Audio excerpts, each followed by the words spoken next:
Sir क्या नाम है आपका? दिवेश कोळी. क्या क्या तकलीफ है आपको? मला इथे पाठीच्या मागे मसल स्पायझम सारखं झालंय. तो पेन कधी कधी नेक पर्यंत जातो, ट्रॅव्हल करतो, शोल्डर्स, ट्रायसेप वरनं फोरआर्म्स वर येतो आणि टिकलिंग फिंगर्स पर्यंत जातो. कधी कधी पेन चेस्ट वरती जातो आणि कधीपासून होतंय? 15-20 दिवस झाले. तुम्ही काय करता? Gym train? हा, जिम. काही एक्सरे वगैरे काढले?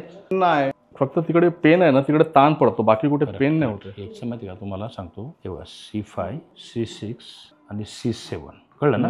इथे तुमची डिस्क बल्ज आहे, गादी बाहेर येते ना आपण म्हणतो. इथे नसलं थोडी दाबते नाही का. तुमच्या हातात शिर जाणे, शिर म्हणतो ना पण ती शिरला इथं प्रेस होते, ते त्यामुळे होतं ते. हा, त्या साईडला एक्झॅक्ट करेक्ट. हां, फक्त तुम्ही चालू ठेवा.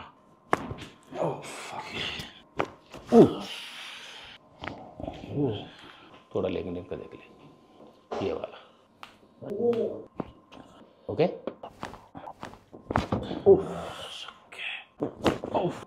बस.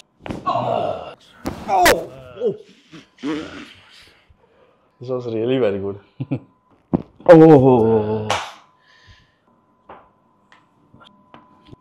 बस बघा आता हातामध्ये जरा तुमच्या.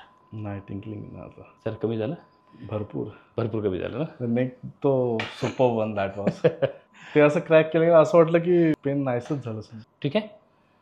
खुश आहे. वर्कआउट चालू ठेवू की बंद करू? वर्कआउट हेवी नका करू. म्हणजे माझं वर्कआउट कम्प्लीटच बंद आहे. हेवी नका करू. पण तुम्हाला सर्वायकल मध्ये ना बघा, दोन्हीकडे का पेन येत नाही, एका साईडला पेन येतं ना हातामध्ये. कशामुळे? C5, C6 आणि C7 ना, तिकडे डिस्क बल्ज आहे. ओके. ती हातात एनर्जी नस आहे ना, तिला ती थोडं प्रेस करते म्हणून हातात पेन येतं. लक्षात आलं?